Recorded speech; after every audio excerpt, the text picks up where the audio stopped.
The Knockem Dead Comedy Radio Show also brought to you by Two Eagles Auto Body. For more than 25 years, Two Eagles Auto Body has been the leader in auto body repairs and customer satisfaction on Long Island. Two Eagles Auto Body handles every type of auto repair, from custom applications and restorations to repairs involving insurance claims. So call Two Eagles Auto Body and ask for John Rossi at 516-328-2527.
Hey, how do you say there, people? It's Johnny Brennan, creator of the Jerky Boys, also of Fox TV's Family Guy fame. I just want to let you know you're listening to Tony and Sally on the Knockem Dead radio show.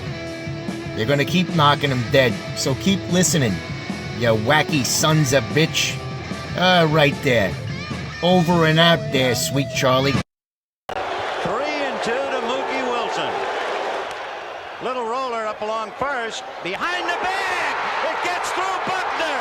Here comes Knight, and the Mets win it.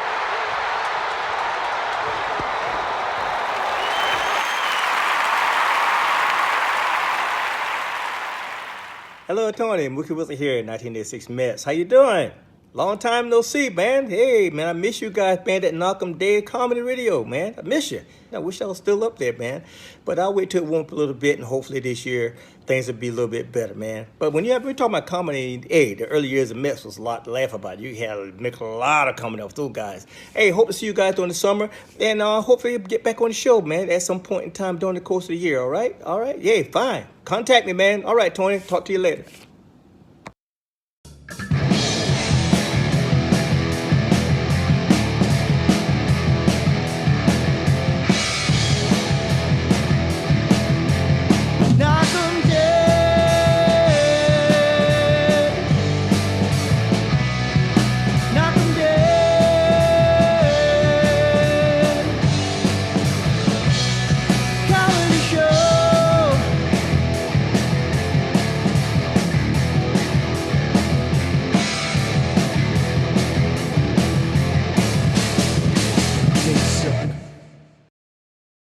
Hi, everybody. It is Friday. Yay! Welcome to the Knockem Dead Comedy Podcast here on Gov's Comedy Club Podcast on the good old Twitch. Makes you want to itch your stitch. Deal with that bitch. Fucking witch. Hi, everybody. It's Friday. The Knockem Dead Comedy Podcast coming at you live from the legendary Governor's Comedy Club, where you can see some great shows this weekend. Go to govs.com and check out their full schedule, see what's going on, and head on out to see some great comedy shows. Do it. Andy's here. Yeah, I am. Andy was not here last week. Andy's back. And the rest of them. Andy's back. Andy's back, and his legs and his face went to the zoo last week. Yeah, I did. Good times. Yeah, it's the Bronx Zoo, so it's actually kind of cool. Yeah. Like some of the architecture and whatnot of some of the older buildings. I find that interesting, but it's a fucking zoo. Like, You seen one gorilla? You seen them all? now my younger one is into bears. Like, she just wants to hug every bear she sees. And I don't know how we're going to fix that before she gets old enough to might act on that. But. Well, I'm assuming you acted on it at the zoo. Don't climb that fence, honey, and don't hug that bear. she's just like, I'm just gonna hug it. Like, all right, Daff, like, Yeah, easy. settle down. Like this, that bear wants to hug you so it can eat you. Though. Right. But she really thinks that she has like she's simpatico with. Like she's the bear whisperer. Yeah. It won't eat me. Yeah, pretty much. Like Mel Gibson with the doggy treat in Lethal Weapon. Or Lethal Weapon 2, maybe? Or 3, maybe. I forget. Matter. Yeah, it doesn't matter. They're all the same movie. It doesn't matter. Where he's eating the doggy treat and he just shares it with the dog so the dog doesn't attack him. No? Are you not familiar with these movies? I am totally familiar with it. I love those movies. They're stupid, but I love those I'm movies. not just like nonplussed by it, I guess, right now. Sorry, I was trying not to let the conversation bleed into all this. So. Yeah.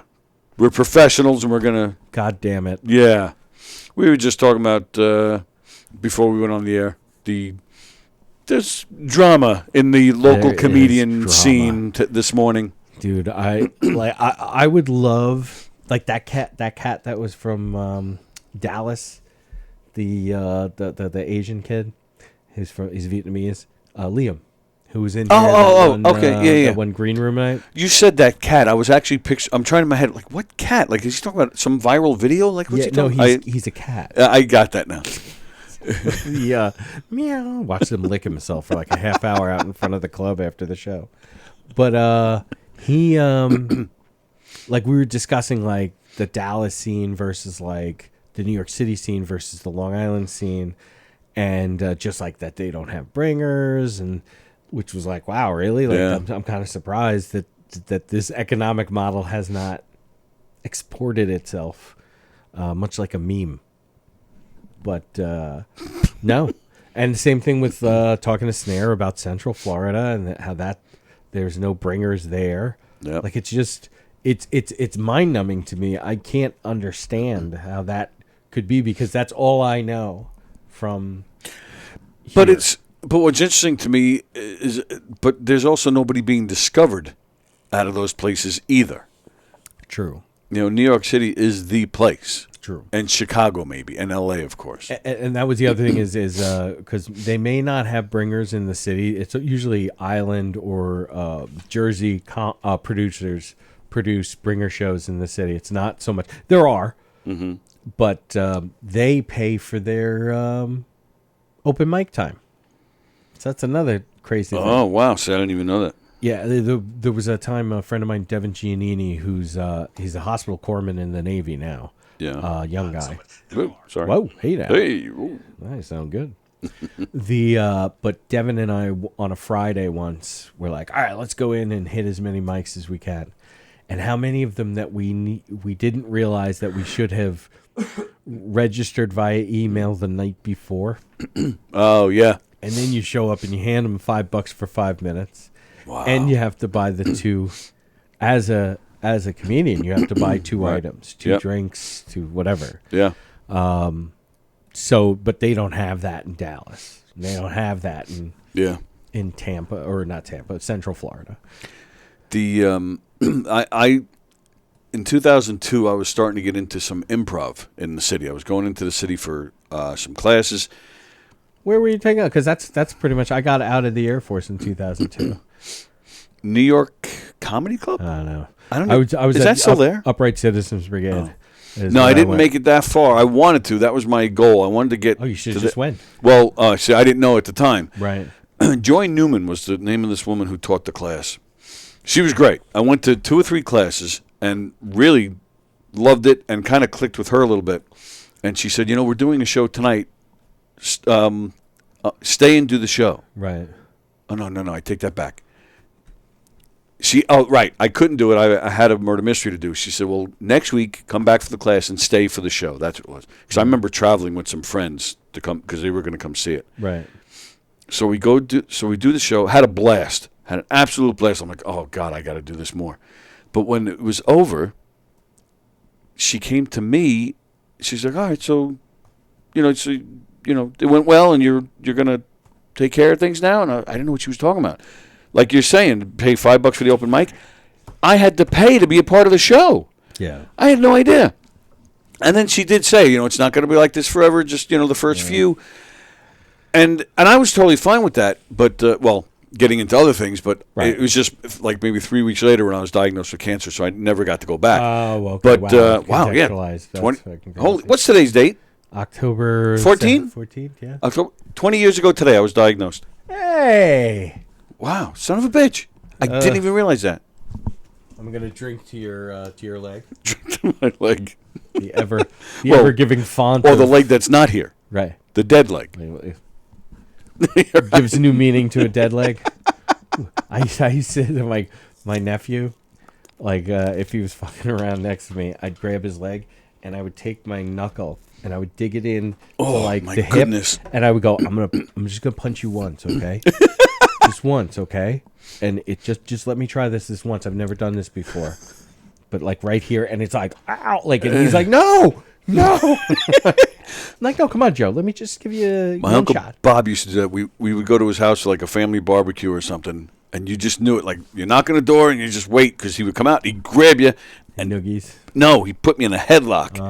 But like he just knew, he knew how to do it where he would do it just right, and you'd be in pain, not comfortably joking around, you'd be in pain, Uncle Bob. But he loved it all the time. Don't give me a hard time, he would say too. He'd be like, don't give me a hard time. The Irish side, they never touched me. They barely talked to me when I was a kid. But on the Greek side, I have one uncle. He's actually my dad's half brother. Okay. So that's all my aunts, uncle, and cousins. They're actually technically throw a half on all of them because my grandmother and my papu had my dad, and then they divorced shortly thereafter. Oh, okay. And then my papu remarried, had a bunch more kids. Right. But this is my Uncle Gus, who he's actually not famous, but do you remember years ago? This is probably about 2002, when the ferry, the Staten Island ferry, crashed into the dock. I do remember that. And there was exactly one person who jumped off the boat out of fright. And it was him? Gus Plagainos. Gustavus, as my father likes to call him. That's fantastic. Now, he's always been kind of like the partier. He's burnt, completely burnt. When I was a teenager and I wasn't living at home, I was living with a friend, but my papu would come and pick me up, and I'd hang out for a day with them. I'd go to his house, and Gus would be there with his wife, Gail, which that always annoyed me. Gail and Gus. Jeez. Yeah. And Gus and Gail. Lauren and little Gus. So they didn't keep going with that, but they did do the junior thing. I digress. So I would go there, and I've been smoking since I'm 14. So he would be like, hey Andy, yeah, could you give me one of them cigarettes? I'd be like, all right, man. He's like, don't tell your Aunt Gail. Why would I? Right. So I give him a cigarette. We'd smoke a cigarette on the side of the house. The adult is asking the kid not to tell on him. Yeah. So we would go around. I would go, the day as I'm helping raking and different shit around he owned a small house in Sound Beach. They lived in Manhattan, but that was their weekend house, was in Sound Beach. Mm-hmm. And so I'm doing whatever, and Gail come, hey Andy, can I get one of them cigarettes? Holy shit! Don't tell your Uncle Gus. That is funny. And so what I would do is my papu, and I think he fucking really liked me for this sort of thing, because I'd light up a cigarette and somebody would be like, because they all smoked, and they'd be like, oh Andy, can I, one of my great aunt would be like, hey Andy, can I get one? I'd be like, yeah, here you go. And I go, by the way, the two of you need to fucking get together and buy a pack of fucking cigarettes. Two of you need to talk first off. You need to buy a pack of cigarettes, and I should be bumming them off of you. That's right. And saying to you, don't tell so and so. I would announce it in front of Gus's dad and his mom and his aunt and uncle. Like, well, they were my great aunt and uncle and whatnot. But because they had the house right across the street from so they would come out and hang out. It was like a real party. Right. The Greeks would come out and fucking get lit on the weekends. But yeah, and then so he jumped off the boat, Staten Island Ferry. There was actually an article of him. I have it somewhere at home in Newsday about him. A picture of him and Gail. And the firefighter that his buddy that saved him. Oh, that's great. So fucking funny. But yeah, that's Gus. And Gus fantastic. used to. He never really was that physical. When I was little, he'd be like, but it was never like aggressive until I was 15, and like, I was hitting my stride. I was playing football. I was running track. I was in fantastic condition. But we were leaving a party at my papu's house in Sound Beach, and he's hammered. He's this big. He's tiny. All right. And he's like, "Hey, come here, Andy. Let's try to get it on." And I'm like, dude, seriously? And my dad goes, "Gussie, don't fucking do it," because my dad used to wrestle around with us. And I had recently, at that point in time, finally beaten my dad. Like, right. Gotten him on the ground and be like, and he's like, you got me. And he's laughing. He thought it was great. So you beat the shit out of I Gussie. beat the shit out of Uncle Gus. And he smelled so bad. Like, because he'd been drinking all day. Right. And smoking and weed and everything. And like, he came at me and I just like, because I was bigger than him. I was like, I easily had like 30 or 40 pounds on him. That's hilarious. And I took him and I put him in a thing and I dropped him to the ground. And I'm like, you done? You done? He's like, oh, get off me, fucking piece of shit. Like, all right. And my dad just the whole time was like, Gussie. Told you, Gussie. I told you. Don't fuck around with the boys. That's great. They're both bigger than you. Kirsten's watching. She says, hi, Andy and Tony and all the viewers. Hello, Kirsten. Hope you're feeling better. Hello. Oh, you're feeling better. Remember, she was her birth. Remember, she had strep throat on her birthday. Oh. So yeah, we hope you got to celebrate. Fremder, funny is funny, and that's why comedians like Sebastian Maniscalco bring an entire Madison Square Garden. All right. Okay. Yeah. I mean, he's right. It's true. Yeah. And then he says, my grandpa turned into Papu after he started needing diapers. Yeah. Ugh. Did I think I Fremder yesterday. What was that comment? Oh, Frampton comes in a guy. Oh, yeah, that was funny. Oh, Kirsten said... And COVID. She had strep and COVID. I'm finally feeling better. Oh, my goodness. Well, yeah, I'm glad you're feeling better. Yeah. How bad was the COVID, though? How bad was it? We were talking about that yesterday, where thankfully it seems like most people, it just seems to be like a flu now. Right. Now. Thank goodness. So my question to that guy would be, by the way, who was here, he's like complaining about people being on the road. You take the fucking train then. Like that always drives me. Okay, because he was saying these people need to get back on public trains. Go ahead.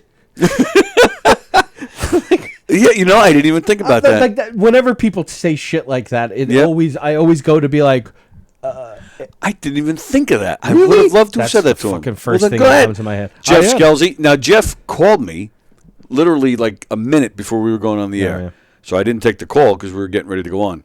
So I don't know if he's watching. Right. I don't know if he's partaking. But, Jeff, if you're watching or listening or whatever you're doing. Start taking the fucking train. Yeah. Yeah. There you go. There's nobody on the train then. Right. It'll be a nice, peaceful ride. And then once the train starts filling up, go back to driving. Like that would actually be the way to find out that people are taking the train more. But all right. So, but he leaves at like 5 a.m. to go to work. Sure. Is it? They've got trains then. But is there traffic at that time? Is he part of the problem? Yeah. Yes. If he's complaining about the traffic. Well, I think he's complaining more about the ride home. Right? It's like whenever I'm in Walmart and I see a bunch of fucking mutants walking around in there. I'm like, oh my God, look at all the freaks. There's always a moment where I come to, well, don't fucking start throwing stones now. You're here too. So now I don't feel like a freak because I refuse to go to Walmart. I've been in Walmart maybe 3 times in my life. Nice. Maybe. I'm thinking maybe 2. You're not missing anything. Yeah, I know I'm not, and I hate. Oh, you know. Well, I don't mean like the people. I actually love freak watching. But I hate everything Walmart stands for. When I was stationed in North Carolina, the house that I bought, in Goldsboro was nearby the Super Walmart. Super Walmart. Super Walmart. That's Wile E. Coyote. Super genius. Yeah. And we would go, like, sometimes you're like, and it was open 24 hours. The only thing that was open 24 hours in the place. Yeah. So we're like, we would go walk in there at like 11 o'clock, 12 o'clock at night because it's like, oh, let's go get chips or something. Fucking, because we're hammered and whatever. And you'd go in there and it would be filled. Like, It'd be what? Filled with like people. There were so many people there at all hours. Always the same amount of people that were there. Wow. Didn't matter That's what weird. time you went, what day of the week, or anything. Meanwhile, nothing else in this town was open past 9 o'clock. Yeah, right. And so you're like, oh, okay, this is where everybody came. But then why isn't there something else that's open? I was just about to say that. I'd be the guy who said, all right, I'm going to go open a bar right next door. Well, there was that was the because whenever people move away from Long Island, they all have something that they say, and it drives me up a fucking wall because I've not lived on Long Island for periods of time. Oh, we found a place that the pizza, it's not, it's not New York pizza, but it's the closest thing you're gonna get. Same thing with bagels and pizza. The closest That's all you thing hear you're about, ever gonna right. like. They must truck the water in or something. Right. And like the guys were from Brooklyn. I taught because like, oh, it's a New York style pizza, and like I went in there for a slice, and I'm like, hey, are you guys actually like from New York or whatever? And they're like, oh, we're from Brooklyn. I'm like, oh, I'm from fucking Long Island. Then come to find out that the parents, so the people that were my age were not. They grew up in North Carolina. The parents were from Brooklyn. Yep. And it's like, oh. And I had the pizza, and I'm like, this tastes like every other fucking slice of pizza I've ever had, not in New York. Right. Which is fucking cardboard. Yep. So anybody who was like, oh, it's close, I'm like, you are getting your New York card, and your New York privileges are fucking pulled. I'm telling. Because this is fucking garbage. I think I've mentioned it before. I used to have family in Ohio, and the very first McDonald's was in Warren, Ohio. Oh. And that's where I had family, right in Warren, which is right next to Youngstown. So I spent a lot of time there, and I remember in the early 90s going to the McDonald's, and they had pizza. I mean, I didn't even dare to try it, but I can just tell by looking at it, like, that is not even close to what pizza is. Right. Like, and obviously it didn't take off, because that was the thing. Since that was the first McDonald's, all their new ideas were always tried there first. Oh, nice. So that obviously didn't take off, because you never saw it anywhere else. McPizza, yeah. Yep. Like, I get it. And they try, and they do abandon, they give up on the things that they can't do. So much respect, actually, to McDonald's. Oh, sure, yeah. They don't hold on to something for such a long time where you're like, seriously, nobody fucking eats this shit. Right. Except there's one random dude who has like a mindless devotion a la Rich Rada with the fucking McRib. Yeah. Like there is somebody for everything. Like the McArch. I knew somebody who was a huge McArch fan, which was supposed to be more of an adult flavor for a hamburger. Oh. And he was like, dude, you got to try the McArch. I'm like, no, I don't, first of all. But the McArch. I tried it, and I'm like, okay, I can see how this is appealing. This is like a switch up, but I love Big Macs. I really do. Like when I was a kid, and my mother would be like, what do you want for your birthday meal? I'm like, what I would like is for you to not try to cook. Number one. Yep. So, I mean, if we have to do the frozen cheese raviolis from Pathmark, the no frills, Right. that just said ravioli, cheese ravioli on a white box, black lettering, we could do that. But once my mom started making a little bit more money and whatnot, I'd be like, okay, can we get McDonald's?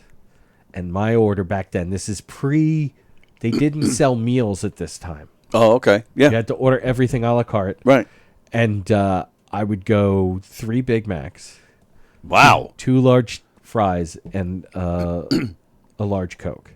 Wow. And I would just nyang, and be done with it before. And everybody in my family eats very fast, and they would all be done before me. But come to find out later, I'm like Olympic level eating speed, Right.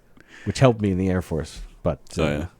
that's a story for another time. I'm the same way. I'm a fast eater, and same thing. When I was active and young and fit, like early teens and always doing something, I would get 3 large fries, but keep in mind, large fries were not the size they are now. Right, exactly. But still, 3 is still a lot. And oh god, I would have 2, and I'm not sure how my I can't even remember. I should ask my brother. I'm going to see him on Sunday.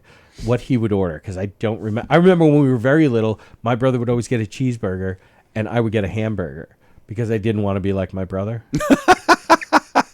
And I see it with my daughters; they pull that shit too. Really? And I'm like, and I say to Daphne, because it's always the little one who gets the alternative order because they don't want to be the same. And usually the older one's like, "What are you biting off me?" And you're like, no, this is eating. Right. Like this is to fucking live. This is where we are. I'm trying to survive. Right. Cheeseburger. Everybody gets a fucking cheeseburger. Now, I wish I could make that argument in 1979. But I was 4. Right. and so I would get, and I tell Daphne all the time, I'm like, listen, don't make the same mistakes I made. I missed out on years of cheeseburgers. Just enjoy the cheeseburger. Fucking uncle was such a douche to me about taking the same order as him. Because anytime Charlotte's like, "You're only doing it because I'm doing it," I'm like, "Stop it!" Yeah, right. Like I know what that is, what that's like to be on the other side of that. All right, let's see. So, Kirsten said it felt like a flu with a bad sore throat. Fremder, you didn't outdo me. Rewatch the show, and he didn't even say what you thought. I win.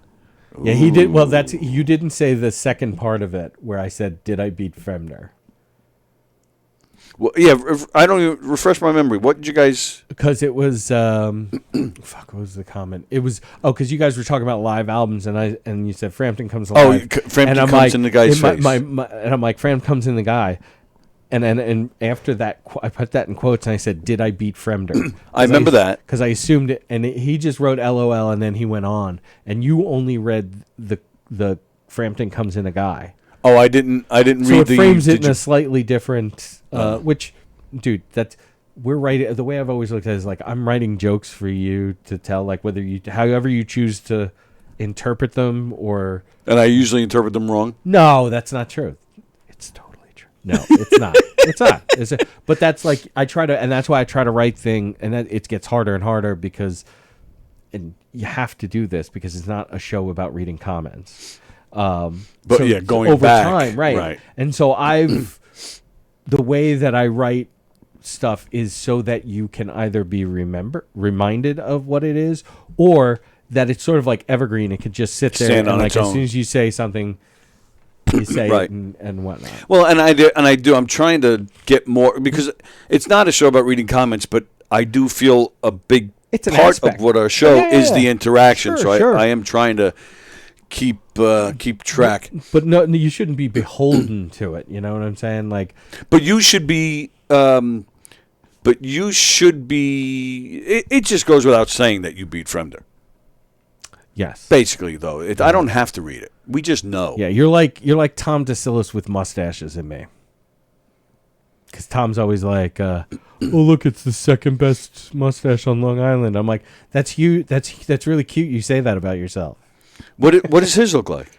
He has, but it's very much like a little handlebar. I saw 2 guys at White Post this past weekend with the handlebar. Yeah, and I'm thinking to myself, is that coming back or something? Bringing it back. I wanted to uncreep the mustache. Obviously, that hasn't worked. But I'm sure there are other people that have taken inspiration and have moved forward. All right, so Kirsten said she saw some dizziness. Oh, wow. Fremder, I love watching the hot lady ride train. That must have something to do with the mustache, right? Oh, the train. We were talking about being on that. Oh, yeah. Remember, lady. What was it, like 20 years ago when those people got caught having a threesome on the train? How about run the train on the hot lady? How about that? That might be a better way to... People only go to Walmart now because stores like Service Merchandise, Liquidators, and Calda don't exist anymore. True. McDonald's is shipped between 2 buns. It comes out the same way it goes in. The McShit your pants because you can't stop eating. Let's not forget the Irish-style sandwich at McDonald's called the McMick, and the Jewish style called the McJew Quarter Pounder. Oh my goodness! Like it's funny. I've not used it in a bit, but for a while there, I sort of doing this thing where I'm like pulling the audience, and like, hey, I've come up with a punchline, but I don't know how to set it up. Like how to, and people, oh, what? And usually I'll do it at Mike's because people, you actually get the earnest attention of like some of the comics. Yeah. They'll be like, well, what is it? And I'm like, that's funny. You don't look jiu-jitsu-ish. I like that one. And so, yeah, it's hard. I do think there's a bit there somewhere where you just like you're out in front of an audience. I think it's got to be like a scene. I don't know if it can be a stand-up thing.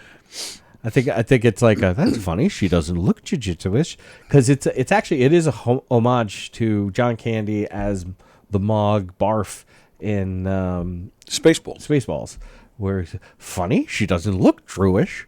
I forgot all about that. So it's a take on that. But there are certain lines where, like a punchline like that could stand on its own, like because of what it insinuates. It means like the jitsu-ish. Like that's funny, right? So if you have a bunch of those, like that could be a bit. Well, just come up with some punchlines, and I couldn't figure set up, and then you just say the punchlines. I'll tell you what's funny is something that I started out here that has started to murder on stage is my high ideas. Oh yeah, I have like 4 of them that I do regularly, and then I actually went through and while waiting for my daughters to be done with art class, I went through and I labeled every one of them. So now I know what they are because before it just said new recording 85. Right. Like, what is new recording 85? And it'd be like horrible, and you're like, eh. Yeah, right. But I now So you're doing that on stage? Yeah. And yeah, some of them are really funny. And it's the 4 that I use. The first one, or just the way you're even saying it, it's like funny in itself. Selfish, selfishness, selfishnessly. And then I stop and I'm like, right? Because I frame it as like, I recently started smoking weed. I'm getting back into it. Do you know what I realized? I'm fucking hilarious when I'm high. Like I kill myself. Yeah. So I started trying to write them down, and I was finding I was forgetting what I was writing halfway through. So technology, I live out in technology. Yeah. And I'm like, I hope you bear with me. And then the first one, self. And it's usually by the last one. And an older crowd is actually better because one of the ones I use is, I hate how much brain power I have to expend to figure out the difference between Dick Van Dyke and Dick Van Patten. So yeah, it's good fun. Like and I have like seriously like 80 different things that I have in my phone from. That's a lot. That's funny. And I mean, some of them are like complete abstract, or they have to do with like a scene, not a stand-up kind of thing. Right. Yeah. And whatnot. Like one that I want to film this somehow is Billy one time said, "This weed kills." And I think how hilarious that would be if I was recording that, or somebody was recording it, and they just take that clip and make like a Fox News style hit piece on weed, and be like, even noted weed enthusiast Billy Geyer says, "This weed kills." Like, right? Weed kills. Just say no.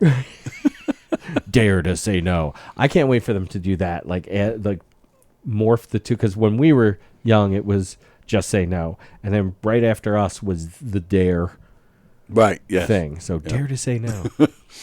And now even this comment, which I saw you reading, this one I think is actually okay. Yeah, no, that's cool. Andrew can tell. Speaking of mustaches, Andrew, can your face tell time? Because according to your mustache, it's either 9:15 or 3:45. I think that was pretty funny. Now it seems to have stopped. Got to wind it back up.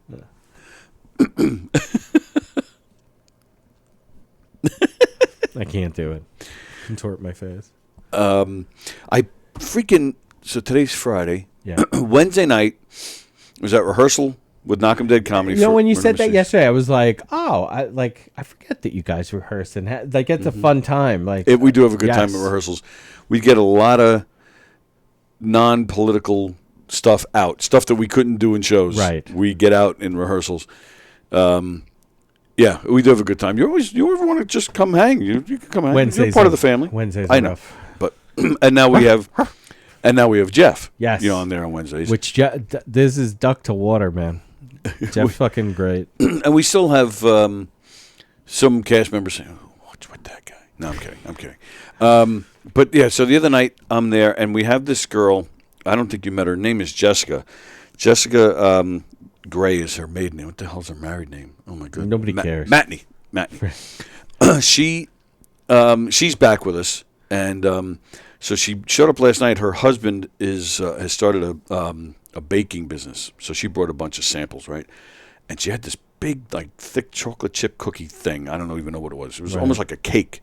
Right. So I grab a piece because I love chocolate chip cookies, right? I'm just about to take my second bite, and I think I got more tongue than cookie. And I actually was standing there like. So who are you tonguing? Oh, What? that you bit. Mike, who else is eating this thing at the same time? We were sharing, me and Jeff. Yeah. So I bit my tongue, and I'm like, and then as I'm in pain and I'm wincing, then I'm like, oh shit, they're gonna think I don't like this cookie. Wow. Yeah, that's aggressive. Is it due to the drama? No. Okay. That's art. Go to the girls' art class on Saturdays, which is fantastic. So as I'm in pain, I'm like, I don't want them to think I'm winching because the cookie's bad, because it wasn't. Right. So I turned around, and I'm just like, I have a big giant cut like on the side of my tongue, and so now I feel like, I hate that. Oh, I hate that, and you constantly feel it. Yeah. Eating is actually easier than drinking. Yeah. Which is weird. Because eating you can control where the food is. Right. But then Right. the fucking drinking, it's all over the place. Yes. So drinking has been a pain. So, but even like talking a little bit, you feel like a little weird. Like, I don't know if it's swelling or it's because I'm just trying to avoid the cut in the way when I'm speaking. Like, Right. I almost feel like my tongue is like too big for my mouth or something right now. It sucks. And then of course tomorrow I got to talk all day long. Yeah, it's. How's that been going? Because I haven't seen you since you started it. Really? I think, or maybe it had the first weekend. Yeah, and whatnot. right. The But first weekend we did. But now you've right. been through the fucking crucible, which when I worked at Show Farm out east, Columbus Day weekend is The worst. A fucking shit show. I can do the weekend. I can do Saturdays and Sundays. There's something about that third day that just totally kicks my ass. It annihilates anybody who works that Yep. kind of thing, because it's nobody's full-time job. Right. There's nobody working there that's their full time. Maybe some teenagers or whatever, but The family of the owners, like they all, it's their full-time gig. yeah, that's what I'm saying. Like yeah. that, but that doesn't count. I'm talking about anybody who Right. has like any kind of normal. It is a side hustle for everybody. It's fun. The people that work there, wow. The people that work there are cool. The owners are good people. Especially my job, I'm just joking around with people all day, so I'm having fun. But it is a lot. Yeah. So at the end of the day, you're beat. It's the worst. I shouldn't say the worst, but it's just as far as kicking my ass, the worst is doing that and then having to drive out straight to a murder mystery on a Saturday night. Dude. Because then on Sunday, I'm like, I'm not going to make it through this day. Mondays is always the worst, and Mondays is usually when every year when we do Columbus Day weekend, that's when I'm like, all right, I've had enough. Yeah. I can't wait for this to be done. Yep. But this year, Columbus Day was a little bit earlier. Plus, the second weekend was when a couple weekends ago when it rained. Poured the whole weekend. So we had a washout. I didn't have to be there. They canceled well in advance. I got to sleep in, relax. Nice.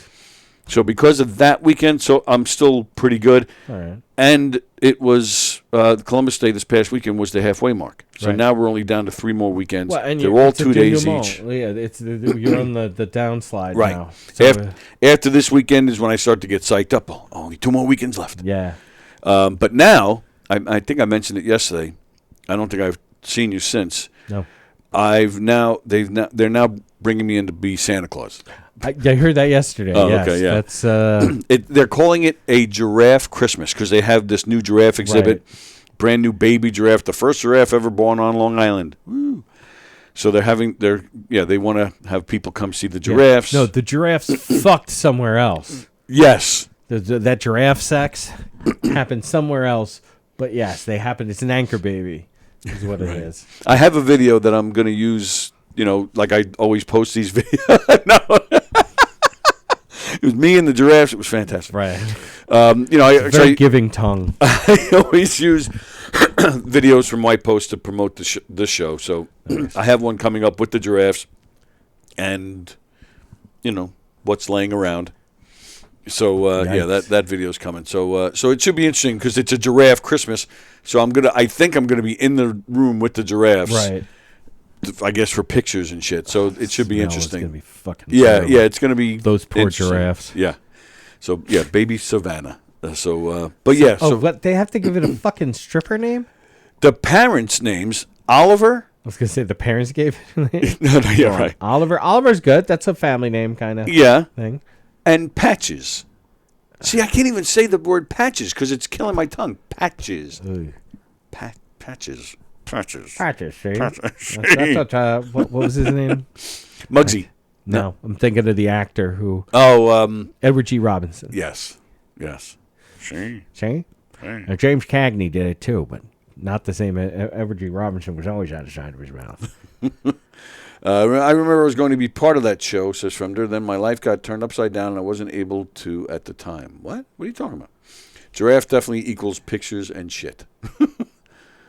The show. Did you ask him to come out and do Knockem Dead? Or no?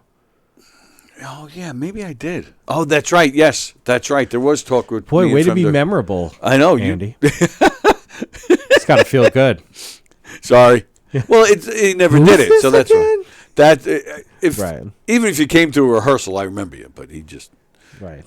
But that's how I met Steve Squared. Whenever you get your ass in order, that's true. Yeah, right? What's going on? You've had all that ass surgery. Speaking of shit, so we'll see you. So I hope we see you around at some point. Yeah, and when you're out and about and moving, come back in here and have some fun with us. All right, so now. Ooh. This morning, every Friday is when, is like on iTunes and stuff, that's when new music comes out. Oh, really? I did not. So every Friday, because I'm the big music guy, I look on iTunes to see. I mean, I know what's coming out in advance, but I always look on iTunes in case I miss something. Because there you have right on the homepage, new music this week. So there are 3 artists, two bands and 1 artist that has put something out new today. Okay.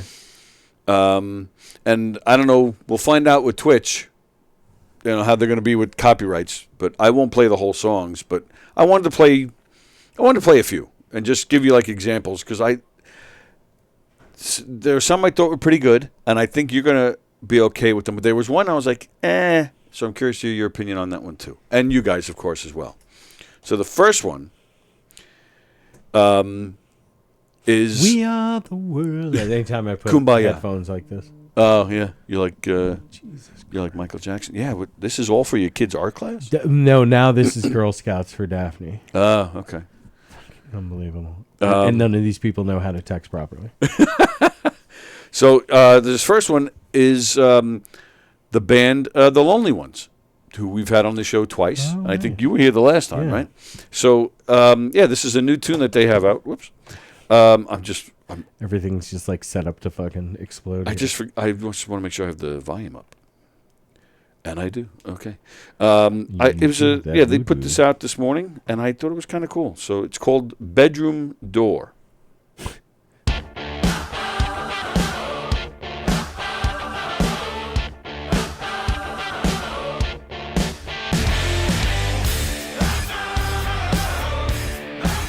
I really like these guys. Right.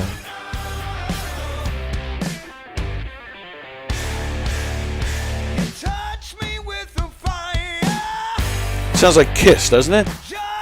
Well, I don't like Kiss, so no. Oh, really? You don't like Kiss? It kind of sounds like all that, like hair metal from like the sort of that mid-late 80s kind of thing. Like not bad, not in a bad way, like in a good way. Like, a lot of that hair band shit was cheesy. Like the Great White. Yeah. Kind of has that. It kind of feels like Great White a little bit. Cinderella. rap. Yeah. This part here reminds me of Aerosmith. Kind of has an Ozzy little feel to it. A what? This part has like a bit of an Ozzy feel to Oh, yeah. Yeah, you're right. Yeah. his vocals and sort of the understated.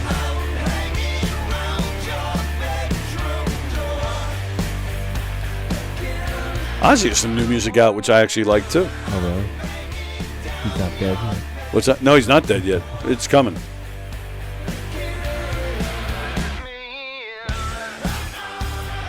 It's pretty cool. I'm usually, like, I'm not a big metal guy, but Right. I like these guys. And I think, of course, too, because I thought they were so much fun when we've had them on the show here. You know, it's kind of like me having to listen to Yes and Rush when I was a kid. I was metal adjacent because there was no place really for like my kind at that point. Right. My kind. Not until the alternative music really started becoming more available. Right. It wasn't so, you didn't have to seek it out so much. Right. And punk was over by the time I was like a teen. Yeah, but that kind of came back a little bit. It was, yeah. and it was always there kind of thing, but it Yeah. wasn't prominent. No, you're absolutely right about that. There wasn't like, I mean, I was a big Audio Dynamite fan. And Those guys are good. like all like the Clash offshoots and shit. Right, yep. Pill. Mm-hmm. Well, that was Public Image Limited. That was Sex Pistols. Right, but and even that like right. But the Soup Dragons, like I was very into that kind of Jane's Addiction. Talking Head. When Jane's hit, Jane's bridged alternative into the hard rock people. Yes, and it's kind of it's understated like how important Jane's Addiction was to that grunge / alternative music. Yeah. Thing like Yep. Juanos Addiction. Here we go. Yeah. All right. Fremder meant to say the Lonely Ones are a great band. I listen to them when no one else is around. Don't say it has a bit of Michael Jackson feel. I don't get it. Why would you say that? Right. All right. So this next one, I'm not going to tell you who it is, but you'll know the song. And when I first started listening to it, I'm like, why did this guy feel the need to remake this song? But then once it kicks in, it's not that bad. Unpopular opinion: "Sound of Silence" by Disturbed, fucking terrible. Yeah, I hated it. It's one note.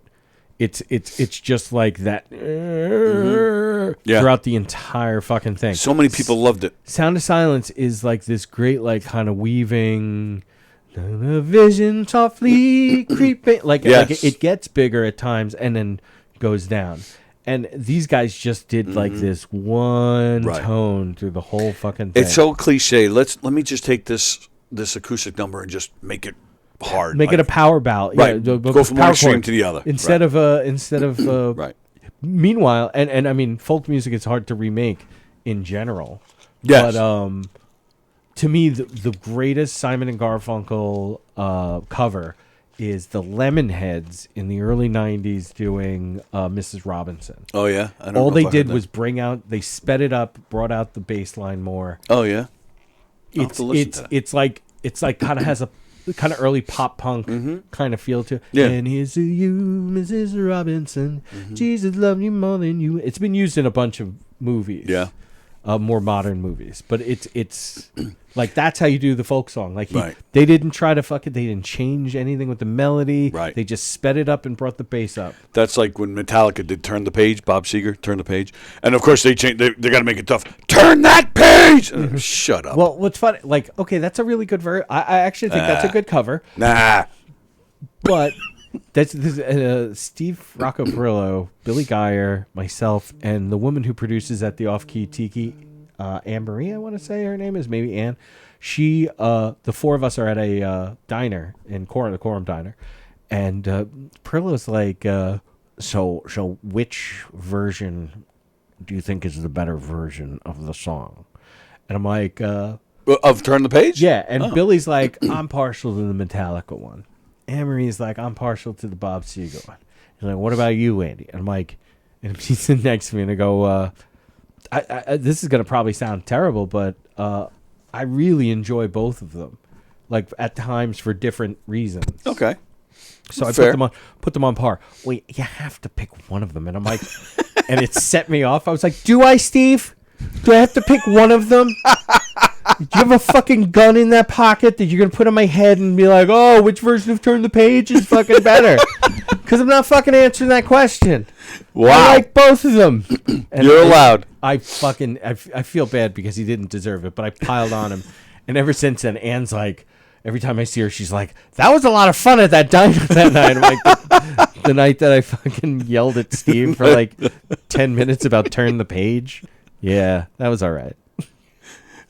And I felt bad afterwards. I said to Billy, was that bad? He's like, no, it was fucking hilarious. I love seeing Steve suffer. All right, so check this one out. Okay. Like I said, at first I'm like, what? But then I started to like it once it kicked in. And if you already recognize the song, I tell me. recognize the lick. Is it the something years? No. No, but there's... As soon as the vocal starts, you know the song. Here it comes. Who's gonna run down? Marvin. He was a friend of mine. Love this song. Do you? Yeah, is this Lionel Richie? No. Well, no, it was the Commodores, but it was after Lionel Richie left them. But do you see who this is? I don't. Oh, Bruce Springsteen. Bruce Springsteen doing the night shift. Which, by the way, reminds me that yesterday, and it was just too much to, and I wasn't gonna call in either. I was sort of busy. You guys like, and anytime anybody says like they should shut up and do music. Why are you talking? Then why the fuck am I listening to you right now? Right. Yes. Like people care because yes, they're an artist, and so they do care. Like the day you stop having People Magazine and Us and all this other shit, that's the day that you can say shut up about your. That's exactly why I said to him, I don't mind when they. I'm not going to see them for that reason, but I don't mind when they give their opinions on shit. The comment that I deleted was, so what are your thoughts on the Ballad of Edgar Meagers? Right. What's your thoughts on that? Like, fuck Dylan for bringing that to light? Well, what I find interesting is that me and Jeff, we've known each other since we were 12. Right. We bonded. We became friends because he's a huge Beatle fan, and that's how we kind of started our friendship, because he's a huge Lennon fan who, to this day, has got more political than John Lennon. Yeah. And most of his songs are about political causes. Working Class Hero is exactly fucking in so. So this guy is your hero. He even said yesterday, I go every year to Central Park to the memorial on the anniversary of his death. Strawberry Fields, yeah. I wanted to say, I forgot what I almost said. Dakota. I almost said Strawberry Fields. That's what I almost said. But yeah, so it is kind of like a weird. Listen. If you don't like what they're fucking saying, stop listening. Right. It's literally that simple. Like yes. I don't understand. It's usually people, by the way, who come down on the fucking snowflakes. Like they say something like that. Well, by saying what you're saying, you're being a snowflake too. Yeah. Like, stop. No, it's different. It's not different. You want things to be your way. That makes you a snowflake. So stop. Do you think that they have... Like talking about Springsteen, like he gets political often. Do you think people? Do you think these guys have a responsibility? Yeah, I do. There's a certain if you have the public forum, right? And I think we all want it. But here's the thing: is this is how I feel about like political comedy in general. Also, we touched on this with Don a couple of weeks ago. Right. Yeah.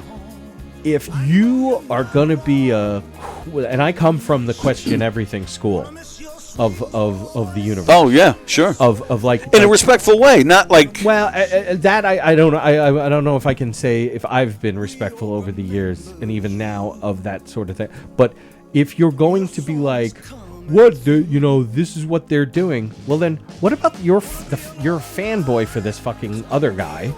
Why are you not right? And that's only if you're a fanboy, because there are people who vote for people because they just hate the other person so bad, right? That it doesn't matter who the other person is. So if you say to that person, "Hey, how about your guy?"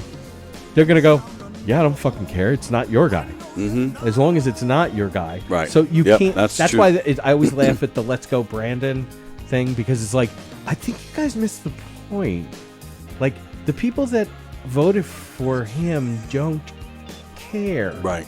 about the... Matter of fact, they're probably just as angry as you are at him. Yeah. Yeah, I agree with that. Yep. So you need to, like... But just remember that your guy is worse in their minds. So you're never going to convince them to come back to that side. But don't try to straw man them. Right. Create the straw man that this is who you love. You love him. Oh, no. And you're not going to upset somebody like that. In that sense, too. Right, I agree. Right. Yeah, I don't like him either. Yep. All right, so I got one. Am I not supposed to look? I didn't look.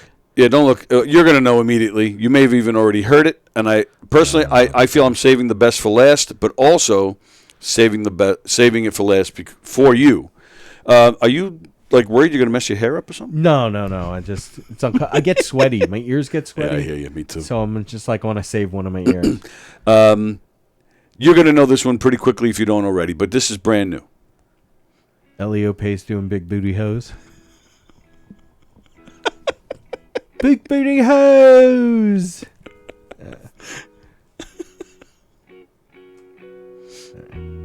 Listening to the great Red Hot Chili Peppers. Anthony Kiedis. This is they have that brand new album came out today. This is their second album in 1 year. I believe they're releasing two. Yeah. So this is the second album. Mm-hmm. Oh, wow. Just came out today. I'm actually going to play two songs from their new album because I was like, oh my God, this is great. Well, I hope the chorus doesn't sound like every other chorus that since Californication. Every song is Californication. Yeah, so far it's different enough. I'll tell you the title. Well, you know what? I'm not going to tell you the title. I'll let you hear it. Herpes. Herpes. Here it comes.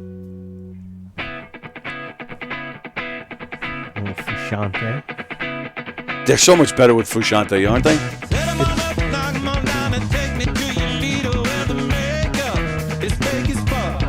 What? It's fake as fuck. That's the name of the That's the name of the song. Oh, they got political. Oh, they didn't say it there. Here, it's just nuts in your brain.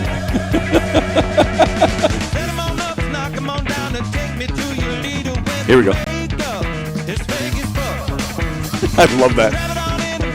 No, this is different. I was actually going to say, like, I would love to hear something like Blood Sugar Sex Magic again. Not the entire album, like that song. Right, and yeah. This kind of, it's skirting between what I call the Red Hot Chili Pepper song and it's like Danny Love, Californication, and this is to you, Dan LaRocco. They all sound the same. Every piece of music that you've been listening to from the Red Hot Chili Peppers that has come out since you've been alive is exactly the same. They're all the same song. Yeah, pretty close. Pretty close. It drives me nuts because I loved them, like Mother's Milk. Blood Sugar Sex Magic is my favorite album by Red Hot Chili Peppers, but Mother's Milk is what my introduction to Red Hot Chili Peppers was. And yeah, like a funk band. The band that I was in, when we would talk about like what we were trying to do, was very heavily influenced by Red Hot Chili Peppers and I love that. It's so good. Frank Walker is chiming in. Oh, first time chat, really? Saw a recent post that said Harry Chapin's recording of Cats in the Cradles was just as good as Ugly Kid Joe. That's hilarious. I love when people I say this all the time. And I was on Joe Winchell's podcast this last week, and we talk about like a lot about movies together, like just in privately, and I mentioned Buckaroo Banzai and the Adventures in the Eighth Dimension, and how a lot of like these geek fanboy types that are like young now, like in their early 20s kind of thing, if they were to watch Buckaroo Banzai, it would shatter their view of what they're into, because they think that whatever they're into is the beginning. Well, true, which is understandable. And something like Buckaroo Banzai is like, I don't even know what that is. It's Peter Weller. Jeff Goldblum's in it. John Lithgow plays the bad guy. I've mentioned it before. Actually, I think there was a time where you were doing trivia, and you guys, something happened, and you asked us for trivia questions. So Buckaroo Banzai and the Adventures in the Eighth Dimension ended up being one of the questions that I submitted into the chat. It is great. It is a really good mid-early 80s science fiction thing where it's almost like do you know who Doc Savage is? Or what is it? I think so. Who is that? Not Doc Savage. Fuck, the Man of Bronze. Is that Doc Savage? He was a early comic book, one of the first comic books. Okay. And he's like a doctor. He's a lawyer. He's an international whatever. And he's like a superhero, basically. He's not a superhero, but he's a superhero. But he has a team that works with him. Well, Buckaroo Banzai is kind of a take on that. Okay. Sort of a modern thing. This is embarrassing. No, because I suddenly have my diabetes P thing just kicked in. Oh, so go ahead. Nowhere. I'll be right back. That's all right. Talk about me. I'm going to play you another Chili Pepper song, so I'll wait till you come back. Remember me. We should do ads now. Well, we should do ads now. Good idea.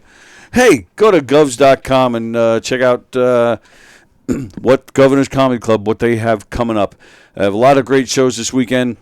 Govs.com. Go check it out and make some reservations to some great shows. Speaking of which, speaking of some great shows coming up at Governor's Comedy Club, give me a second and I'll find it. I'll find them. Here we go. November 5th. Right? November 5th? Yeah, November 5th. No Rhyme, No Reason Comedy Night. Jeff Bosey, Rich Rada, Mike Keegan, Kathy Arnold, some other great comedians that'll be performing. That's here at Governor's in the Giggle Room. So please support Jeff. We love Jeff. It's going to be fantastic. November 18th, Mike Keegan again, Hershey and the Keegs with Carla and Tom McGuire and Jay and a whole bunch of great comedians. That's November 18th at in the Giggle Room. And, of course, sticking with the Giggle Room, don't forget Friday, October 28th, Knockem Dead Comedy performing our 80s-themed murder mystery. You can show up in your 80s outfits or any costume you'd like. There's going to be a costume contest. Costumes and murder, just in time for Halloween. Murder. That's right, yes. And then, of course, I believe we got a bunch of you guys coming to this, but in case we have room for more. So if you'd like to be a part of the private screening of Comic Sans on Wednesday, November 16th, let us know, and we're going to get a lot of you guys in. So really excited about this.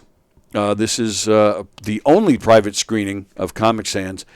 Of course, the winner for Best Script at the Tokyo Short Film Festival, which... I'm sorry.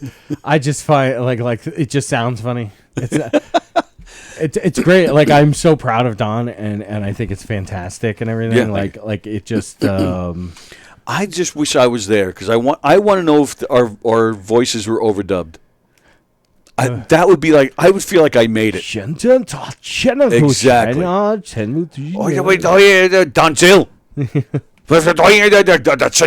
Governors. I don't even think of any signature line of mine. Yeah, because everything would be able to be translated. I don't think there's anything that. Yeah, so I would. So November 16th. Bigger poo poo. That might be the closest thing that would have been said. And I'll have to tell Don. I don't think I haven't seen his name or anything, but I do think. I don't know about all of them, but it looks like at least one or two owners of Governors will be coming to the premiere. Oh, cool. So very excited about that because we filmed it here, and we're very appreciative to those guys. That's my favorite story because my scene was such a short, like it just wasn't part of the. Not that it's not important, but it was less than everybody else had to do, and it was only took place in one room, and there was a bee that hit one of the lights and like turned it off. Oh, really? Yeah, you were. I think you were. Yeah, I was in here. You had left. There was no room. And so, that kid who was lighting me was there. Zach was like right there. Zach's the cinematographer. Yeah. Or the Director of photography. Director of photography, and then like there was two other sound or just like utility knife people, and so it was a bee. And the poor guy who was there, like, he was obviously frightened of bees. He's just a little guy. No, he was like, he's shorter and thinner and whatever. Yeah. So I hated him. And so the bee's like right there, and he's like, he's not making a move towards it. And like, I literally, it's one of those where I had Were you filming at the time? No, we had okay. just, the light had been taken out. I was like, oh, and there's a bee. What? There's a bee. And they all got it. kind of came to the door, except for the sound guy who was around the corner. And he's not doing anything. And he sees where it is. And then so I follow his look to where it is. And I look at him again. It's almost like Darth Vader, like when he decides to save Luke. Yeah. When he does that, like... Mm-hmm. Right. Like that I did a Darth Vader double take, and then I just Nice. I took it and I dragged it. And what's funny is I already had like this idea in my head, because they're all young and they're all involved in the arts, that they would not want to harm a living thing, because they're like, oh my god, it's a bee, oh my god. And so somebody get a cup. Right, but I released it outside. And I'm like, it's okay, I killed it. And I heard one of them go, like one of the females go, aw. And I was like, it's okay, I'm a Buddhist, we're allowed to. Nobody laughs except for the fucking sound guy. And there's no way he heard me actually see. He had to have heard it through the microphone. Oh, yeah. And I was like, thank you for laughing. And then he laughed again. But, That's half the fun. right. I mean, we talk about it all the time, talking about like The hang. after a show, talking about how great it was, but even just silly stuff like that, like killing a bee, like it's just it The builds vibe. the chemistry, Yes. the vibe, and I love rehearsing for our shows. I love doing a movie, I love doing the actual thing, but then just being there with everybody, creating this, it's just so much fun, man. It's great. It's funny how like like how forward you look to that part. Right. It's like, I don't even know. I'm kind of becoming like everybody else, because I never thought I would do this, because I don't do it as often as a lot of people, is that it becomes du rigueur. Like it's normal. It's like I don't really think about what I'm going to do until I get up there and then I'm doing it. I'm just really coming around to that now. So, and it even happened. I did Dracula last night, and it happened with Dracula. But I ended up my brain picked out all of the best bits that I've done. I did, I think, a little more than 7 minutes, which normally that's what I get. And so I've been paring it down there. But I think Brandon's going to have me do more in a couple of weeks. Oh, nice. So it just was like stripped down to like just the funniest fucking parts. Mm-hmm. And I just kind of went with it, and I didn't. And then when I was done, I'm all right. I want to suck your blood. No, I think I did the Kermit thing at the end. And right. I'm like, I'm Dracula, and I will be seeing you all later. In your dreams. And so like that kind of relaxation. But then to be like, oh, Brandon LaCarouba is here. Dom LaMarca is here.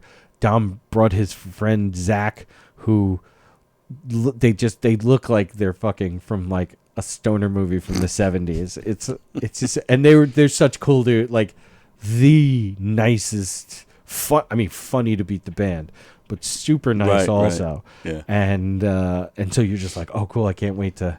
And so they're doing glass blowing in the place. Like there's actually people working in the back doing glass blowing. Mm.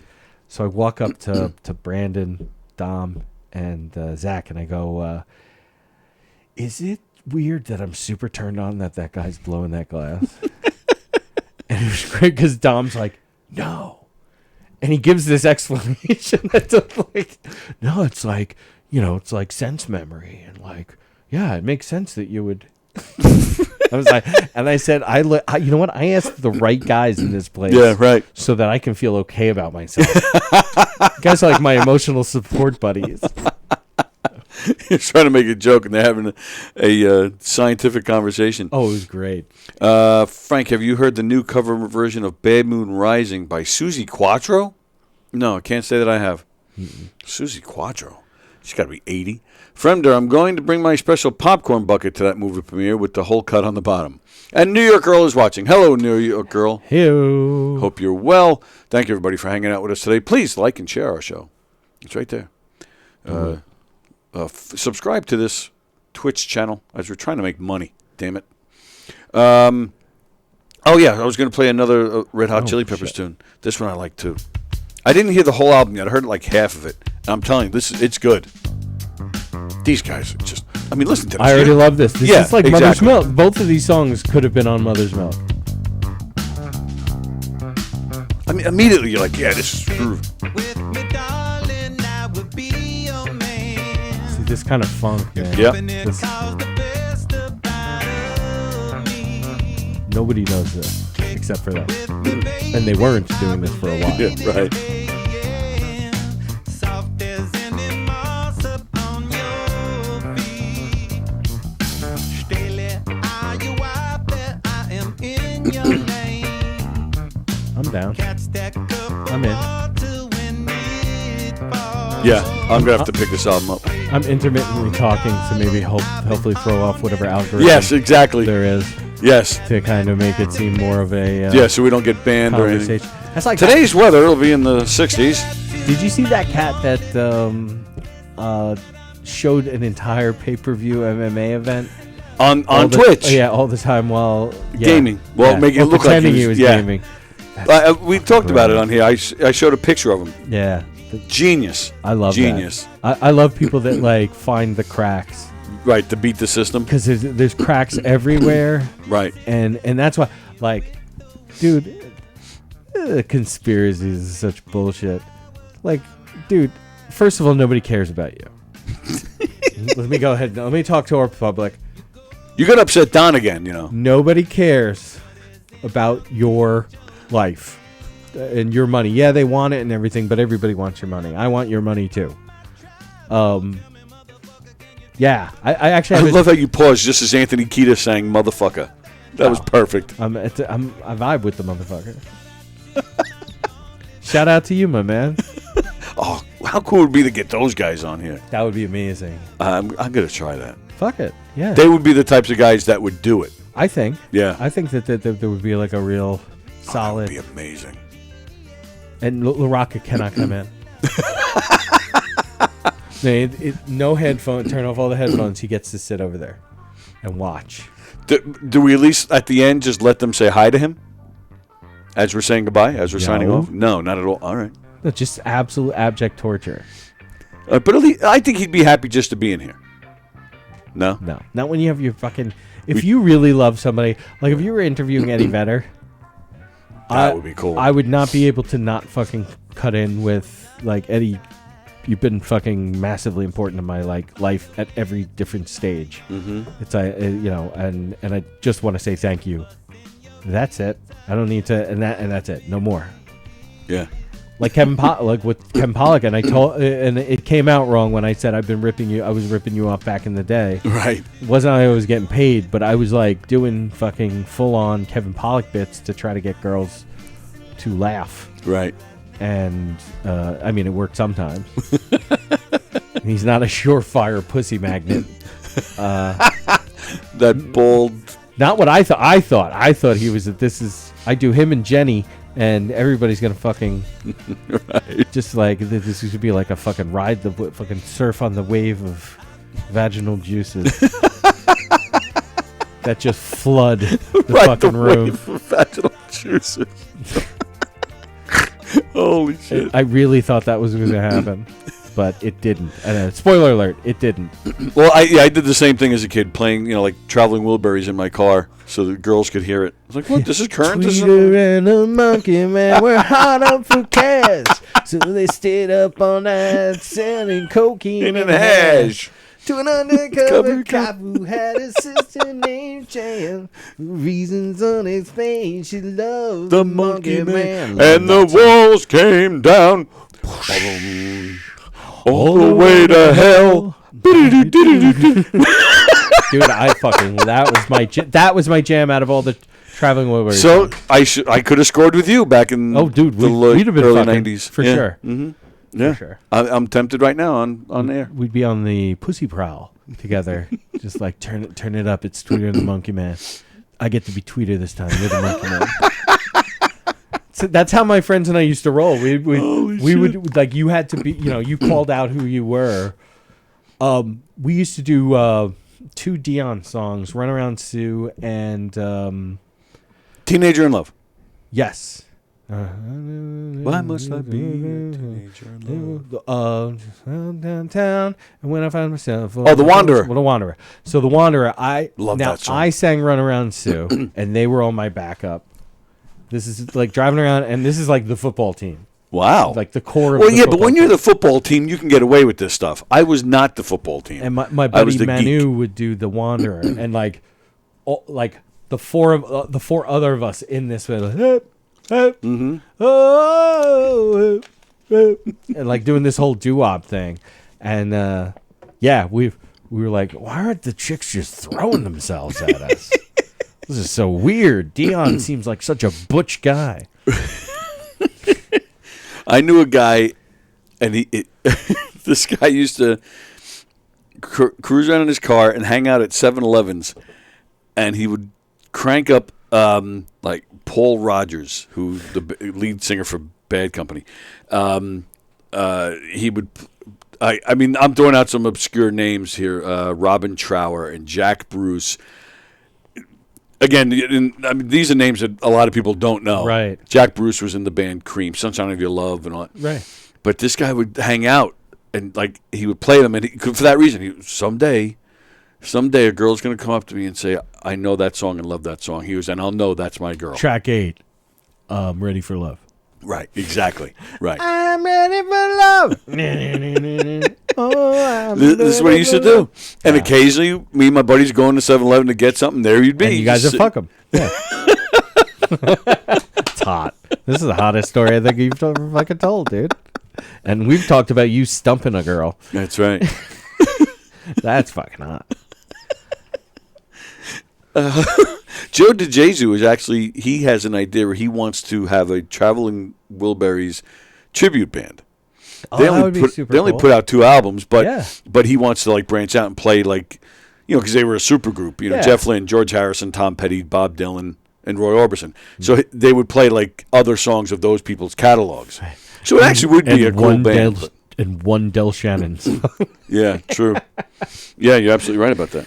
So, but I don't know. To me, yeah, I like the idea too. But it probably only appeals to people like 45 and up. Yeah, absolutely. My brother and I, when that fucking album came out, my brother bought the tape, and we just wore the shit out of it. Oh, absolutely. It was just Yep. everything is a banger on that first album. Oh, the first and album. the Yeah. second album No, I was like fucking great too. I like the second album too, but that first one was like, wow, right. It's a And, masterpiece. like this, yeah. oh my god, this is new reality. is these fucking Stone Cold Killers are all together making shit like this? Right.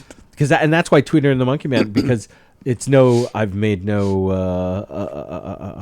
not hidden it that Bob Dylan and Tom Petty are 2 of my favorites of all time, have heavily influenced on me in a lot of ways. Yep. And so Tweeter and the Monkey Man just became like dude, this is so cool. So, all right. So a few years ago, Tom Petty put out this live album, but it wasn't like in stores. It was like, it's hard to find. It was like for, fan club only or something weird like that. It was this hard to find thing. Right.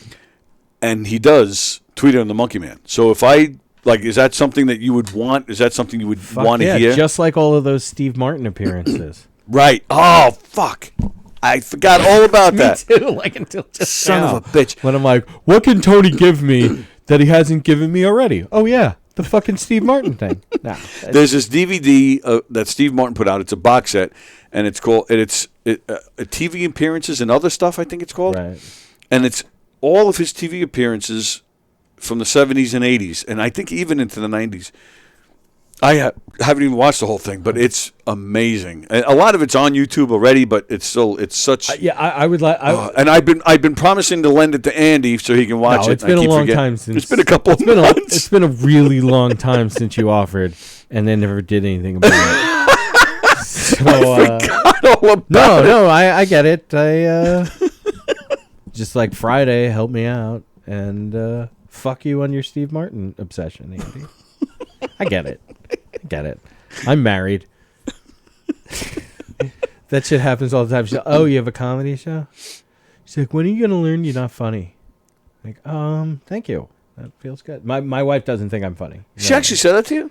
Not exactly that, but definitely implied heavily and multiple times. My first wife, before we even married, she actually said to me once that she didn't think I was a good actor.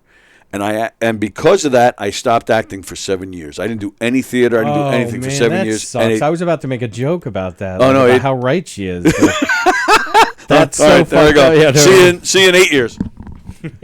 But, that's fucked up. That's wrong. Yeah, and I did. I resented it for a long time. Yeah. Yep. And then she got that was, I don't want to say that was the start of the decline, but it was definitely a big deal when I got, because I was still married to her when I started acting again. She was pissed. Well, I've always been everybody's like funniest friend kind of thing. That I get introduced like that, which is please keep doing that, because that's not any pressure whatsoever. Like, this is my funny. He's the funniest fucking guy I've ever fucking met. He's fucking hilarious. They're just hold on, I'm there. gonna go pee, and then they walk away, and it's like, so what do you do? how funny are you? I guess. Right. Can you say something funny? Yeah. And I mean, usually I'm able to like kind of weasel my way out of it, or that's kind of the beginning of. I want to do an infomercial where it's dancing gets you out of everything, and it's like, I'll teach you my system for getting out of every situation by using dance, because like, and you back away out of conversations by dancing, because I feel like I do that. I've noticed I do that like during the hang outside of like McGuire's or outside in front of here. You'll start dancing in the parking lot? Well, it'll end up being a like, I think we all struggle with not being the center of everybody's attention, but you get to being an adult to a certain extent, and you don't have to interject yourself into every conversation. Right. And the conversation is about something that I have nothing to do with. Jesus, these fucking people. I cannot believe how many text messages I've gotten since we've been here. But I'll find myself standing there listening to a conversation I either shouldn't be a part of, or more often, I don't fucking care. I'm wasting my time now, and I'm wasting their energy by like every now and then looking at me when they're obviously just talking to each other. So right. See, that's a lot of thought. I would just walk away. No, it's just like a natural, like I just naturally do it, and You're just a natural dancing fool. Holy shit! I fucking dance my way out of everything. So like the 4 dances that will get you out of every situation, including 2 free, very specific dances for very specific. Like it's kind of like that, like an infinite. Well, but you can expand it, because dancing could help in so many situations. It's not just dancing out; it's also dancing in. Oh yeah, no, totally. I mean, dancing just helps in life. I think most people are trying to get out of conversations. Not many people want to get into conversations or get into situations. All right, but we don't. Well, yeah, but if you're trying to hit on a girl, or you're trying to, yeah, dancing up to her is completely the best way to go. If she's on the dance floor by herself, or dancing with some other girls on the dance floor, it's a nice way to work your way in. No, absolutely. When I was a teenager and going to high school, played football, the older guys, like the older brothers of a couple of my friends, were the bouncers at a place called the Park Bench in Stony Brook. Sure, yeah. It's pretty famous because it's right across from the Stony Brook train station. Yep. It is the college bar. Yeah. Or used to be. Is it still there? Oh yeah, but it's called the Bench now. It went through a couple of different iterations before it's now the Bench. But back when it was the Park Bench, and I was like 15, we used to go there on Friday or Saturday nights. Yeah. Mm-hmm. And the door was one of my buddies, two older brothers, and then another guy who was from the neighborhood. And we would go up and be like, hey, hey, what's up? And they'd see me, like if they saw me, they'd be like, oh shit, Andy, how's your brother? How's your mom? Whatever. Like it was like a real like, oh dude, yeah, blah, blah, blah. Oh, I'll tell Tim that I saw you because we were talking about you. Like, and then you'd go, hey, do you mind if I go in and take a look around? Yeah, go ahead. And I would go in, and I would sit at the bar and order a Miller Genuine Draft and a shot of Jägermeister, and this is before they chilled Jägermeister. So, and I would just take little sips out of it as I was, and my friends would go out to the dance floor, and I could watch them the way it used to be. It's not set up this way anymore, but I'd be at like the bar was an island bar, and the dance floor was like just past it, and I would sit there having drinks, watching them try to mac on these girls. and like that like they like dance up on these girls, and this is when my respect for women fucking skyrocketed because they would do these like crazy crossing motions that would leave like one of my friends just like with nobody in front of him. I experienced the exact opposite, though. We used to go to Sprats on the land. The popular place in Nassau County was Sprats on the water. It was down in Island Park. It was right on the bay there by Long Beach. But there was also another one in Westbury, Sprats on the land. So we would go there like every Friday, and my buddy Joe Murphy would he's a quiet guy when he's himself. Mild-mannered Joe Murphy. But he was a drinker. Right. He would get he was such a funny drunk. So he would get, the balls from drinking, and he would go out on the dance floor, and he was such a bad dancer. And he would do like the weirdest, almost like Elaine from Seinfeld, Right. That was almost Joey. So I think the girls got a kick out of it. Because he was so bad and just seemed to be having fun. Like, he wasn't, his girlfriend, who is now his wife, she'd be with us. But she'd be with me just watching him. And so he wasn't even trying to dance with these girls, but he'd be out there with a big smile on his face, and these girls would come to him. Well, part of the problem is we were in high school. That's true. We were out of high school. Right. With these college/early 20s women. Right. And it was like nobody had any game. This was the only game. Right. Like would be. I can picture my buddy Sean Moore being like rolling up on a girl like that, right. And I'd be like, I'm just sitting there like, oh fuck, this is gonna be really sad. I have a drink, and eventually one of my buddies, my best friend, usually would come up and be like, dude, come on, let's go try to get some chicks. I'm like, the fact that you said that like that means it's not going to happen. Right. So why don't I just keep my seat at the bar? Right. and so I have easy access to the bartender. Yep. Where I can get the drinks when I want the fucking drinks. Like, this seems fucking stupid to me. But a couple of times they got me out there, and I'd be like dancing, and like they would roll up on some girl, and I'd be like. And it's funny because then I'd make eye contact with like one of the girl's friends, right? And they would start dying laughing because I'm going, yeah, right. Yeah, you know what's going on, yeah. Right? And then she's like, and they'd like whisper or whatever. And a couple of times they'd come and be like, yeah, are you even with them? And like, yeah, those are my fucking ride, man. Like and then just get into like little bar conversation. But I wasn't trying, and I wasn't trying. I was just. But usually that works, right? Oh, well, I never hooked up with any of them. Yeah. Most of my hookups in high school were 100% going to a party, not in Port Jeff Station. Right. Like in Miller Place, Mount Sinai. Where they don't know you, so you can start over. Just outside, where sometimes I knew a couple of the people, but I didn't know. But I had like a better vibe with them because they only knew me from camp or something like that. Right. And they'd be like, no, Andy's a really cool dude. Yeah. And there would be some alternative chick from that time with like the harsh makeup and the A-line dress and a long pendant, right? Stockings on, and you're like, and I end up in a corner somewhere making out with them. Nice. And like my game was so much better with people I didn't know. Right. Same here. I once went to, when I was in high school, they had, I don't know what they even call it. It was almost like an honor program for art students. Right. Because at that time, when I entered my senior year of high school, I had taken all the art classes. I wanted to get into art. Cartooning actually was my big thing. Right. So I was on the yearbook staff, and just like maybe 2 weeks before school started, so this would be like late August, they sent some of us art majors / yearbook staff people to Princeton for a week. Oh, cool.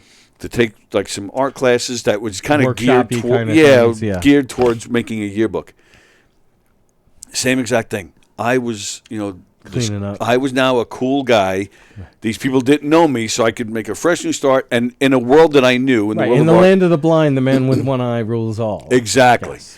I wouldn't say I scored, but I vibing, totally felt vibing, a lot more comfortable, right? Yes, and kept in touch with a few people for a while, but it was just still just from the vibe, you felt like you're on top of the world. Oh yeah, no, because it's anytime you're with that group, like that's why high school is sort of like a shitty place for people who are into the arts. Yeah. I don't care how art friendly your district is, they love the football team more than you. That's any town. Yep. That's just a fact.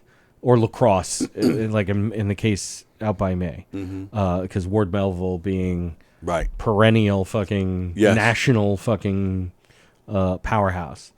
So yeah, it doesn't matter how art friendly it is, but when you get to go to the full on art environment, as somebody who is into art, it doesn't matter which art it is. Yep. It becomes like, oh my God, there's people like me, and me surviving back home has given me the skills to be the coolest person in this room. That's right. That's right. And as a fact, like you can't, like, it might sound like bragging or whatever, but it legit, like, you know, I joined football to stop having people pick on me. Yeah. That's literally why I joined. Sure. It was like, how can I get a crew without having to do any work? Right. Like social work. Like I can go out and hit people as hard as I can, gain the respect of these other fucking psychopaths. Right. And now I have fucking protection. And I'm not gonna fucking lie. That and I mean sometimes to its own detriment, because there was a couple of guys who were like multiple jail bits and whatnot for violent crimes or crimes of violence. I mean, I saw one of my friends just absolutely explode somebody's nose right in front of me. Oh, wow. Right in the street, right on Main Street in Port Jefferson. Holy crap. Just, I mean, Upper Port, not Lower Port.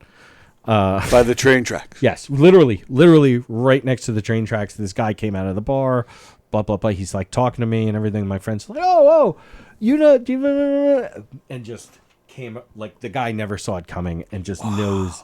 And I mean, he was this far away from me. And just to watch his nose flatten across against his face and blood just be everywhere, it was like traumatic. I'm like, all right, well, and luckily my mom's house is like right around the corner from there. So I'm like, You didn't? no, there was no dancing. I was doing the running man. Right. The literal man running is what I did all the way home behind the bowling alley in Port Jam. All right, let me read some comments. It's time for us to get out of here. Oh, yeah. Fremder, my wife thinks I'm funny except for when she's about to slap me for something I said. Nowadays, hitting on a woman would be considered domestic violence. Oh, my goodness. Jägermeister's good if you like drinking Aunt Jemima syrup. I do. Guys think they can get chicks, but I still don't after being married for 5 years. Yeah, that definitely a cock block right there. And now, let's see. So now Twitch is holding back a comment from Fremder. Let's see what it says. Oh, I used to know a few sluts on the yearbook staff. Wow, they held back. Well, sluts is misogynistic, it says. It says it's misogynistic. Well, I'm allowing it. Bam, I allowed it. All right. And with that, it's time to get out of here. We made Fremder's weekend. We allowed one of his comments. So are you playing anywhere this weekend? Yeah, tonight I'm at the Loft. In Belmore. Like 7 or 8 o'clock. I don't know. There's no posters, so let's say 7 o'clock is when the seating is. So. You might not see Andy there, but... Oh, I'll definitely be there. Oh, you're definitely showing up? Definitely, yeah. No, I'm going to send this guy a fucking message, but yeah. All right. Well, hopefully you guys will see Andy tonight at the Loft. Hopefully. And then, Don and I didn't talk about doing a green room. I don't even know who's playing here this weekend. Should I should look at that, yeah. Should I do a green room? Let's see who's playing. Should you do? Yeah, Saturday is also the second of the first round shows for Suffolk County. John Butera's Aragonese Comedy, funniest comedian in Suffolk County at the Red Zone in Babylon. So Billy's judging, so very likely I will be there. Oh, okay, cool. To emotionally support the vile one, as Perillo calls him. All right, so yeah, we're going to skip the green room this week. Hopefully, maybe next week I'll talk to Don. I'm not going to mention any of the names that are going to be on the show this weekend. We haven't done it. I'm just going to tell you we're not going to do the green room. There's always great shows here at Governor's. I'll tell you that. That's what's kind of fun. That's what's funny is that they always get really good comedians. Absolutely. Like there just always is good shows. Right. So yeah, so we'll be back. I thought the Red Zone was a stripper It joint. was. They've got phenomenal wings now, though. Oh, Like phenomenal wings. so it's not a stripper joint anymore? No, but like you can see the spirit of the stripper joint in the place, like where the really? stage was and everything. Oh, okay. Poles. All right. So everybody enjoy your weekend. Don't forget tonight, Donversations. Don's got what's Herpes. yes. What's the guy's name? He's an artist who does a lot of patriotic type work. Sorry. But that's who's on with Don tonight. It's a great interview. I saw it. It's always a great show with Don. So that's tonight at 8 o'clock. And then that's it. We'll be back Monday for another Week. of Knockem Dead. So everybody enjoy your weekend. Come down to White Post Farms if you feel like it. You'll see me there hanging out. And thank you, pal, as always. Thank you. No. Thank you. We're going to dance our way out of here. See you guys later.